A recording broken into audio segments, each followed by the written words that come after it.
온전히 주님의 합당한 말씀이 선포되는 귀한 시간 되게 하여 주시옵소서. 주 예수 그리스도 이름으로 감사하며 기도하옵나이다. 아멘. 성경 가운데 가장 어려운 책이 있다면 다들 레위기라고 말합니다. 구약뿐 아니라 신약을 통틀어서 레위기가 가장 어렵다 이런 얘기들을 많이 하죠. 왜냐하면 우리에게 익숙하지 않은 성전 제사와 관련된 용어들이, 전문적인 용어들이 많이 나오기 때문에 그렇습니다. 그렇다면 신약 성경 중에도 번제라든가 속죄제라든가 성막, 성소, 핏부림 이와 같은 전문적인 레위기 제사 용어가 많이 나오는 신약 성경이 있습니다. 히브리서죠. 그래서 히브리서 역시 쉬운 책이 결코 아닙니다. 히브리서는 그 마지막 끝 부분을 보면은 인사말이 있습니다. 그래서 이게 서신서구나 이렇게 생각을 하기 쉽습니다. 그리고 또 넓게 보면은 히브리서는 서신서로 분류되기도 합니다. 그런데 그 전체적인 내용을 보면은 어떤 편지, 사적인 공적인 편지보다는 어떤 신학 논문에 가까워 보입니다. 첫머리에 히브리서는 인사말이 없습니다. 대체적으로 서신서는 그 수신자, 누가 이 편지를 받는지, 로마에 있는 사람, 고린도에 있는 사람들의 인사를 하는 내용이 있는데, 그런 히브리서에는 인사말이 없습니다. 곧바로 신학 토론으로 들어갑니다. 그래서 히브리서를 일종의 논문으로, 신학 논문으로 보는 사람들이 많습니다. 그 논문은 자신의 주장을 가장 분명하게 드러내는 장르이죠. 좀 재미는 없지만 자기의 주장을 분명히 드러냅니다. 히브리서는 무엇보다 예수 그리스도가 누구신지를 분명히 드러내고 있습니다. 히브리서에 의하면 예수님은 하나님의 영광의 광채이시며 하나님의 본체의 형상이십니다. 예수님은 천사보다 뛰어나신 분이고 또 모세보다도 훌륭한 분이십니다. 그분은 멜기세덱의 반차를 따르는 영원한 새 언약의 대제사장이며 또 하나님께 단번에 드려진 영원한 희생 제물이요, 그리고 인간의 손으로 짓지 아니한 성전, 성소와 같으신 분이십니다. 히브리서를 처음 받았던 독자들은 이런 구약의 전통에 매우 익숙한 디아스포라 유대인, 다시 말해 이스라엘 밖에 여기저기 흩어져 있었던 유대인 그리스도인들이었습니다. 이런 디아스포라 유대인 그리스도인이 처음 복음을 받아들였을 때에는 그들의 믿음이 아주 뜨거웠습니다. 그러나 오랜 기간 혹독한 박해에 직면하게 되면서 처음에 가졌던 믿음이 많이 식게 되었습니다. 그들은 원래 유대인이었기 때문에 그 유대인 공동체로부터 파문을 당하고 또 재산을 빼앗기고 감옥에 갇히고 조롱당하는 일들이 많아졌습니다. 그래서 더 이상 그들이 모이기가 힘들게 되었고, 일부는 이럴 바에 우리 다시 그냥 유대교로 돌아가자, 기독교를 버리고 유대교로 회귀하는 상황까지 벌어졌습니다. 오늘날 한국의 그리스도인들과 좀 비슷한 점이 있어 보입니다. 한국의 많은 그리스도인들이 과거에 신앙이 뜨거웠습니다. 근데 요즘은 신앙이 많이 약해지고 식었죠. 페이스북을 보면 가나안 성도들이 여기저기 많이 보입니다. 그들 가운데 어떤 이들은 자신이 이전에 왜 그렇게 교회에 열심이었는지를 좀 후회한다 그럴까요? 부끄러워하는 사람들이 없지 않습니다. 요즘 교회 안 나가니까 주일에 시간이 많아서 좋다. 또 요즘 헌금을 안 하니까 주머니가 두둑해서 좋다. 이렇게 말하는 한때 장로였던 사람도 있습니다. 그러나 이들이 히브리서의 처음 독자들과 다른 점이 있다면 그 옛날 히브리서에 나오는 디아스포라 유대인 그리스도인처럼 박해 때문에 믿음이 식은 것이 아니라는 것입니다. 그들은 신앙 때문에 파문당하고 재산을 날리거나 감옥에 갇히고 이웃으로부터 멸시와 조롱을 받은 적이 없습니다. 오늘 교회 안 나가는, 예전에 열심히 했지만 지금 잘 안 나가게 된 사람들은 이런 어려움을, 사실 박해를 받지 않았죠. 그보다 그들의 믿음이 식은 이유는 교회 외적인 요인보다 대부분 교회 내적인 요인이 큰 것 같습니다. 그들이 속했던 교회 지도자들의 물질적인 타락, 성적인, 도덕적인 타락, 또 다녔던 교회 성도들의 다툼과 분열, 또 교회의 근본주의적인 신학이라든가 성공주의, 기복주의, 여러모로 사회에 덕이 되지 못하는 교회의 탐욕스러운 모습들, 또 지나친 정치적인 보수, 수구주의 등이 그들로 하여금 기독교로부터 점점 멀어지게 하는 작용을 했던 것으로 보입니다. 히브리서 기자는 그 옛날 믿음이 약해지고 신앙을 잃어버린 당시 그리스도인들이 다시금 하나님께 돌아올 것을 강력하게 권면하고 있습니다. 오늘날 믿음이 약해지고 신앙을 잃어버리는 한국의 그리스도인 역시 마찬가지로 하나님께 다시 돌아가야 합니다. 시대와 상황은 달라도 방법은 동일합니다. 그 방법은 오직 예수 그리스도입니다. 왜냐하면 예수 그리스도가 길이요 진리요 생명이기 때문입니다. 그분으로 말미암지 않고서는 하나님께 올라갈 사람, 즉 구원받을 사람이 없다는 것이죠. 그렇기 때문에 히브리서는 처음부터 끝까지 예수 그리스도에게 집중하고 또 집중합니다. 예수 그리스도에게로 돌아오라. 오늘 말씀은 특별히 예수님을 대제사장이라고 설명하고 있습니다. 구약에 익숙한 디아스포라 유대인들은 대제사장이라고 하는 용어를 잘 알고 있었고 대제사장의 역할이라든가 어떤 이미지가 분명하게 그려졌습니다. 하지만 유대인이 아닌 우리는 대제사장 별로 이게 구체적으로 떠오르는 이미지가 없고 남의 일처럼 여겨집니다. 예수가 대제사장이라서 어쨌다는 걸까? 그래서 우리도 사실 구약을 알아야 하는 것이죠. 유대인만 알 필요가 있는 게 아니라 우리 기독교인들, 개신교인들도 구약을 알 뿐 아니라 그리고 기독교에 속하지 않은 사람들도 사실 구약을 알 필요가 있습니다.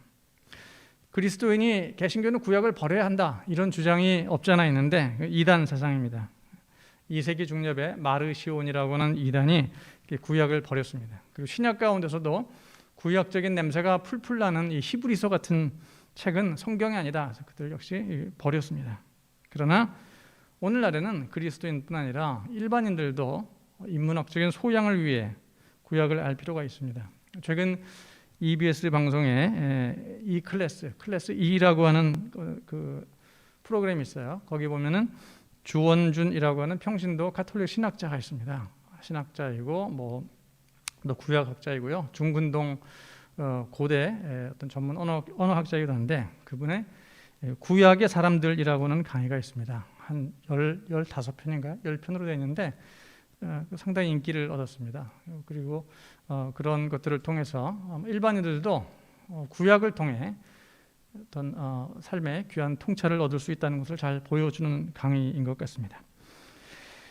구약은 예수 그리스도의 그림자이며 우리를 복음으로 인도하는 훌륭한 안내자이기도 합니다. 그러므로 우리는 예수님을 잘 이해하기 위해서 구약의 대제사장이 어떤 존재였던가 하는 것을 살펴볼 필요가 있습니다.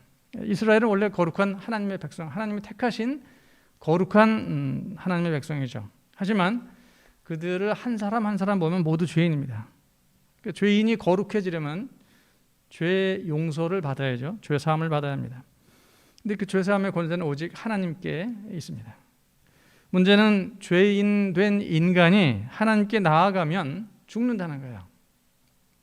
그래서 하나님은 죄 사함 받을 수 없는 사람들에게 죄 사함을 받을 수 있는 통로를 열어주셨는데 그 바로 대제사장이라고 하는 어떤 제사를 통해서 하나님께 나아갈 수 있는 그 가운데 대제사장이라는 사람을 세워주셨습니다. 그래서 1절에 보면은 대제사장마다 사람 가운데서 취한 자이므로 하나님께 속한 일을 사람을 위하여 예물과 속죄하는 제사를 드리게 하셨다. 여기 하나님께 속한 일이 바로 죄 사함입니다. 하나님께 죄 사함은 하나님께 속한 일이죠. 사람을 위하여 죄 사함을 위하여 하나님께 나아갈 수 있는 그 중간에 제사장을 하나님이 허락하셨습니다. 특별히 이 대제사장은 1년에 한 번 대속죄일이라고 하는 날이 있는데요. 그때가 되면은 지성소에 들어가서 이스라엘 백성의 모든 죄를 속죄하는 이스라엘 모든 백성들을 위한 제사를 지내게 됩니다. 제사장이 입고 있는 옷에는 12보석이 박힌 흉패가 있습니다. 12보석은 바로 이스라엘 12지파를 상징하죠.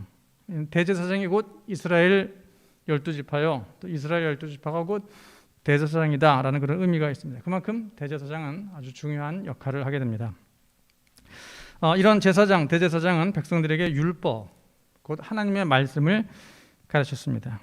또한 백성들을 위해 우림과 둠밈이라고 하는 도구를 통해 하나님의 뜻이 무엇인가를 찾아서 가르쳐주기도 했고 구제와 자손으로 백성들을 도우는 역할을 대제사장이 했고 또 때로는 보건과 의료의 역할을 대제사장들이 담당했습니다.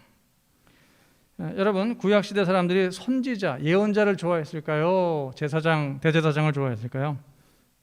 단연코 제사장, 대제사장입니다. 왜냐하면 선지자, 예언자들은 늘 백성을 꾸짖습니다. 그들의 죄를 비판하는 날카로운 이야기, 귀에 거슬리는 이야기를 많이 합니다. 하지만 제사장은 그런 죄 많은 죄인들을 보듬어주고 안아주고 또 돌봐주고 아픈 곳을 어루만져주고 치유해주는 그런 역할을 했던 사람들이거든요. 지금 히브리서 기자는 이러한 제사장 중의 제사장, 대제사장 중의 대제사장이 바로 우리 주 예수 그리스도이시다라고 말하고 있는 것입니다. 그런데 예수님이 어떻게 대제사장이 되신다는 것일까요? 먼저 우리가 예수 그리스도의 이름으로 하나님 앞에 죄 사함을 받기 때문입니다. 오늘날 누구도 죄 사함을 받기 위해 희생 제물을 가지고 성전에 가서 제사장을 만나는 사람이 없습니다. 그리고 우리는 이 땅에 오신 하나님의 말씀이신 예수 그리스도를 통하여 예수 그리스도 안에 나타난 하나님의 계시를 분별합니다. 우리가 하나님을 직접 볼 수 없지만 예수 그리스도를 통해 하나님을 본 사람이 있고, 하나님의 음성을 들을 수 없지만 예수 그리스도를 통해 하나님의 음성을 듣고, 또 예수님의 가르침을 통해 하나님의 뜻이 무엇인가를 분별할 수 있게 되죠. 따라서 오늘날에도 예수 그리스도의 말씀을 우리가 열심히 공부하고 연구하는 것이 하나님의 계시, 하나님의 뜻을 이해하는 데 매우 필수적입니다. 예수님은 또한 어느 제사장보다 지친 우리를 보듬어 주시고 안아 주시고 우리의 아픈 곳을 어루만져 주십니다. 언제든지 우리가 예수님께 다가가면 그분의 위로를 받을 수 있고 희망과 소망을 얻을 수 있습니다. 그러므로 제사장 중에 제사장, 대제사장 중에 대제사장이 바로 우리 주 예수 그리스도시다라는 히브리서 기자의 가르침은 진리요 참입니다. 히브리서 기자는 조금 더 구체적인 예를 들고 있습니다. 구약시대 대제사장은 너무나 중요한 일을 하기 때문에 아무나 하면 안 되죠. 그래서 오늘 말씀에도 아론과 같이 하나님이 택함을 받은 사람이, 특정한 사람이 그 귀한 업무를 수행해야 한다라고 말합니다. 하지만 아론이라 할지라도 또 아론의 반차를 따르는 대제사장들이라 할지라도 역시 사람입니다. 연약하고 실수가 많은 사람일 뿐 대제사장이 신은 아니거든요. 하지만 우리와 함께 하시는 예수 그리스도, 그분은 이 땅에 오신 하나님의 아들이십니다. 오늘 5절이 이렇게 얘기하죠. 또한 이와 같이 그리스도께서 대제사장 되심도 스스로 영광을 취하심이 아니요 오직 하나님 말씀하신 이가 저더러 이르시되 너는 내 아들이니 내가 오늘날 너를 낳았다 하였고, 하나님의 아들 예수 그리스도가 우리에게 대제사장으로 오셨습니다. 하나님이시죠. 옛날 대제사장들은 연약한 인간이었기 때문에 백성들을 위해서뿐만 아니라 자기의 죄를 위해서도 속죄 제사를 드려야 했어요. 왜냐하면 대제사장도 죄가 있거든요. 그 죄를 사하는 제사를 역시 지내야 했습니다. 하지만 예수님은 죄가 없으시기 때문에 스스로를 위해서 속죄 제사를 드릴 필요가 없었던 것이죠. 또 과거 대제사장들은 육신의 죽음으로 인해 나이가 많고 늙으면 또 병들고 죽게 되죠. 그래서 대제사장의 후임자가 계속해서 매번 필요했던 것이죠. 그러나 십자가에 죽으시고 부활하시어 하나님 우편에 앉으신 예수 그리스도께서는 그분 홀로 영원 무궁하신 대제사장이십니다. 물론 인간 대제사장이 잘하는 것도 있습니다. 왜냐하면 우리와 똑같은 인간, 연약한 인간이기 때문에 우리들의 아픔을 잘 이해할 수 있습니다. 동병상련을 느낄 수 있는 사람들이 인간 제사장들입니다. 반면에 하늘에서 내려오신 예수님이 어떻게, 그분은 신인데 하나님의 아들인데 어떻게 나의 고통과 슬픔과 아픔을 온전히 아실 수 있을까? 예수님은 우리의 아픔, 고통, 슬픔을 모른다. 이게 바로 옛날 영지주의라고 하는 이단들의 생각입니다. 하지만 오늘 말씀은 예수님도 인간으로 오셔서 인간의 육체를 입고 우리와 똑같은 아픔을, 슬픔을, 또 어떤 위협을 받으셨다라고 이야기합니다.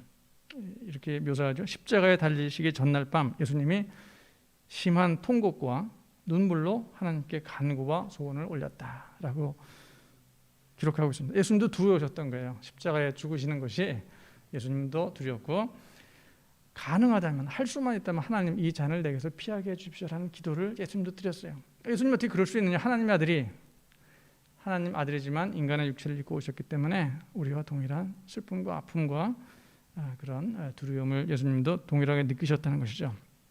그렇기 때문에 그런 가운데 십자가를 지셨기 때문에 예수님은 인간의 모든 연약함과 고통과 슬픔을 온전히 체휼한다. 옛날 성경에 보면은 체휼이라고 하는 어려운 말이 있는데요. 체휼은 우리의 처지를 이해하여 불쌍히 여길 수 있는 그런 분이 되셨다라는 뜻입니다. 체휼, 체가 이제 몸체자죠. 우리 몸을 다 그대로 이해하시고, 휼자는 피혈자 거기 들어 있고 마음심자가 들어 있습니다. 우리와 동일한 피 그리고 마음을 가지신 그런 분이셨다라고 말하고 있습니다.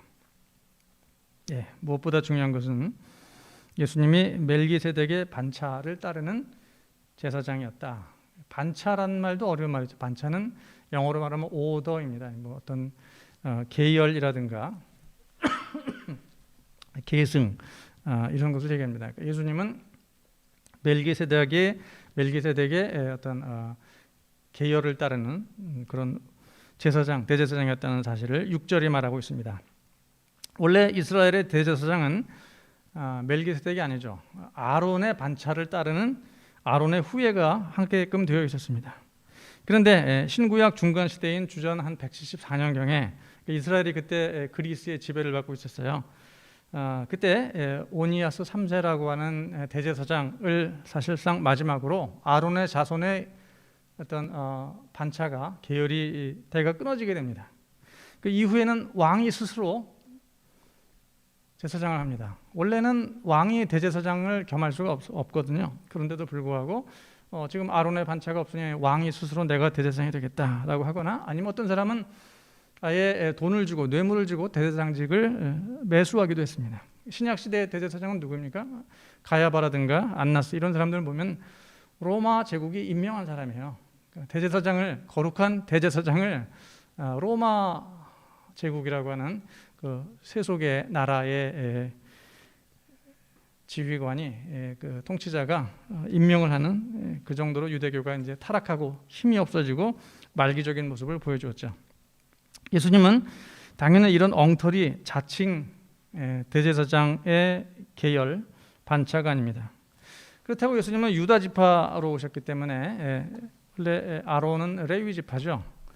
그러니까 예수님은 레위 지파 출신의 제사장이 될 수가 없습니다. 설령 예수님이 만약에 유다 지파가 아니라 레위 지파로 오셨다, 그래서 아론의 반차의 제사장이 되셨다라고 가정을 한다면 그것은 단지 이스라엘만을 위한 대제사장일 뿐입니다. 히브리서는 예수님이 모든 대제사장의 조상인 레위의 조상이고, 또 모든 이스라엘의 조상인 아브라함, 그 아브라함을 축복했던 지극히 높으신 하나님의 제사장 멜기세덱을 이야기하고 있습니다.